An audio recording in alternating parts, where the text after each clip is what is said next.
selamat pagi. Nah, Ibu mulai ya. Assalamualaikum warahmatullahi taala wabarakatuh.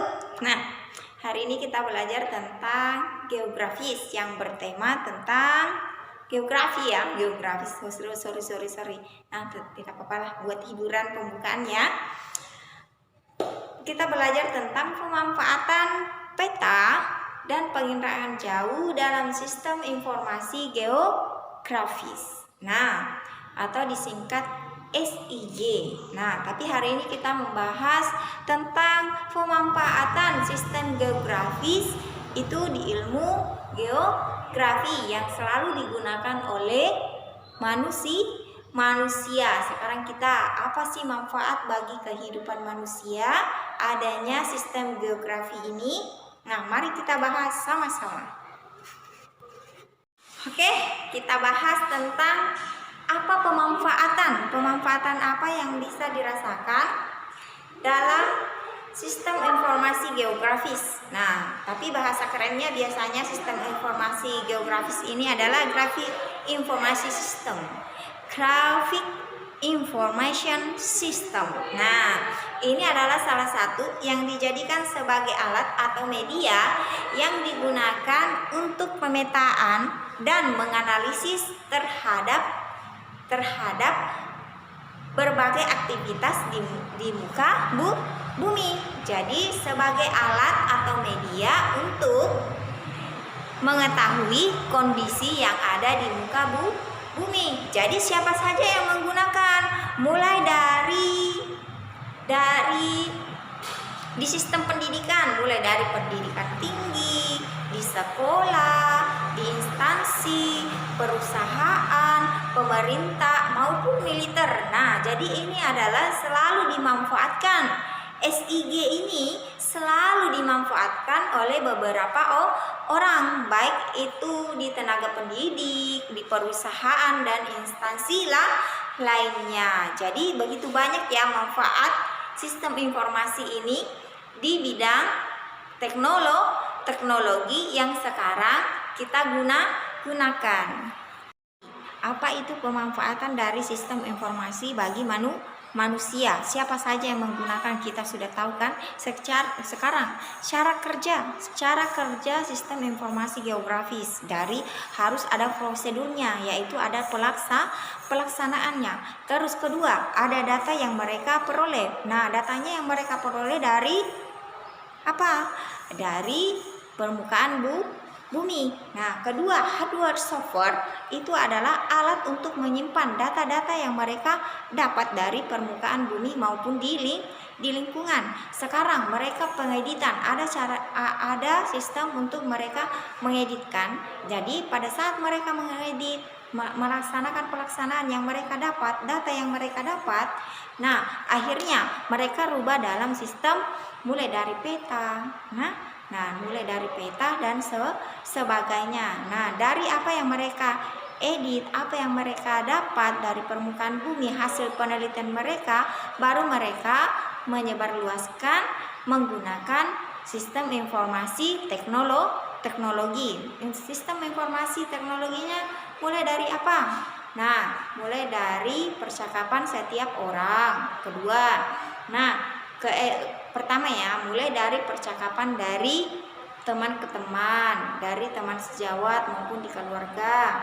Kedua, didapat dari HP, didapat dari komputer atau di sosmed. Nah, jadi informasi yang mereka dapat mulai dari di televisi, Instagram, Facebook dan pemanfaatan dari sistem informasi bagi manusia. Siapa saja yang menggunakan, kita sudah tahu kan. Sekarang cara kerja sistem informasi geografis dari harus ada prosedurnya, yaitu ada pelaksanaannya. Terus kedua, ada data yang mereka peroleh. Nah, datanya yang mereka peroleh dari apa? Dari permukaan bumi. Nah, kedua, hardware software itu adalah alat untuk menyimpan data-data yang mereka dapat dari permukaan bumi maupun di lingkungan. Sekarang mereka pengeditan, ada sistem untuk mereka mengeditkan. Jadi pada saat mereka mengedit, melaksanakan pelaksanaan yang mereka dapat, data yang mereka dapat. Nah, akhirnya mereka rubah dalam sistem mulai dari peta.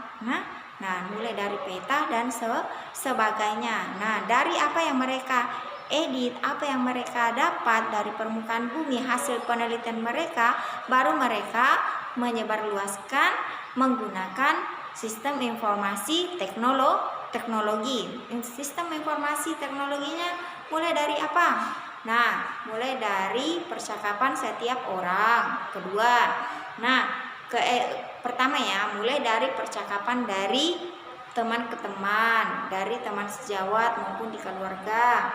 Kedua, didapat dari HP, didapat dari komputer atau di sosmed. Nah, jadi informasi yang mereka dapat mulai dari di televisi, Instagram, Facebook dan sebagainya. Jadi sekarang kita lanjut, yaitu kemampuan analisis sistem informasi geografis, yaitu pertama analisis spasial atau sistem keruangannya. Itu sistem informasi ini mampu mengklasifikasikan, networking, buffering dan 3D editing dan overlay ya. Sorry karena ibu bukan asli orang bahasa Inggris ya, jadi ya maklumilah kalau ibu salah-salah dalam pengucapan. Sekarang kita ambil ke poin kelima, overlay. Nah, overlay ini, sistem kerja overlay ini pertama, sistem informasi geografis untuk analisis potensi wilayah. Pertama, wilayahnya penyediaan berbagai peta tematik. Jadi hasil dari analisis spasial keruangan yang dimiliki dari sistem informasi ini, mulai dari klasifikasi tadi, networking, buffering, 3D analysis dan overlay. Ini adalah kemampuan yang dimiliki oleh sistem informasi geografis. Dari kemampuannya, dia mampu mengelola sistem informasi untuk analisis potensi wilayah. Potensi wilayah yang didapat apa? Yaitu mampu menyediakan berbagai peta tematik, overlay peta tematik, analisis informasi baru, dan penyusunan laporan. Ketiga, analisis keruangan potensi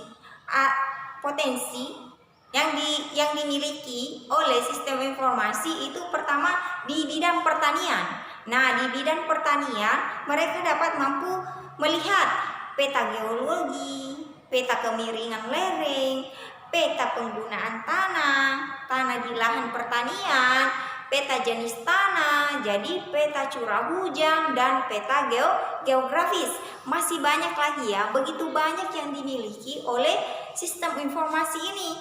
Jadi para petani bisa melihat dari peta itu apakah terjadi kemiringan tanah, nama-nama struktur tanah. Jadi kan kalau pemanfaatannya banyak ya bagi petani. Jadi kalau mereka sudah tahu pemanfaatannya tanah, nama-nama tanah, jenis tanahnya, jadi kan mempermudah mereka, tidak harus mereka terjun ke lapangan untuk melihat tanahnya. Jadi mereka bisa melihat dari peta tematik.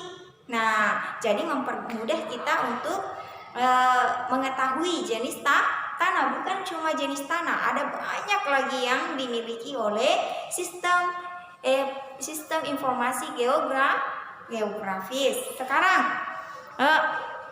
sistem informasi geografis dia juga mampu menganalisis keruangan potensi perkebunan. Jadi mulai dari pertanian dan perkebunan. Perkebunannya itu bisa melihat peta geologi, peta kemiringan lereng, peta penggunaan tanah, peta penggunaan lahan, dan peta jenis tanah dan sebagainya. Selain daripada itu, peta geografis juga mampu menganalisis keuangan potensi pertambangan. Nah, jadi ini juga makanya mulai dari perusahaannya. Nah, mereka menggunakan ini untuk mengetahui peta geologi, peta batuan, indeks erupsi. Nah, jadi ini struktur batuan, peta zona lahan, limometric. Nah, jadi seperti contohnya ya, ini adalah contoh peta. Nah, peta potensi emas yang ada di wilayah Kepulauan Flores. Nah, jadi di sini kita juga mampu, bukan cuma orang Flores saja yang tahu potensi sumber daya alam yang dihasilkan oleh Flores itu. Misalnya emas, nah itu kan berpotensi mereka di sana menghasilkan emas ya yang banyak. Jadi dengan adanya peta tematik ini kita mampu melihat, oh ternyata di wilayah Kepulauan Flores itu dia menghasilkan emas yang banyak. Nah, jadi itu adalah salah satu kekayaan yang ada di Indonesia. Nah, jadi ini adalah pemanfaatan dari sistem informasi geografis. Jadi begitu banyak manfaat yang kita dapat adanya sistem informasi ini ya. Nah, semoga kalian paham dengan penjelasan Ibu. Ibu minta maaf apabila ada salah kata. Nah, selamat belajar.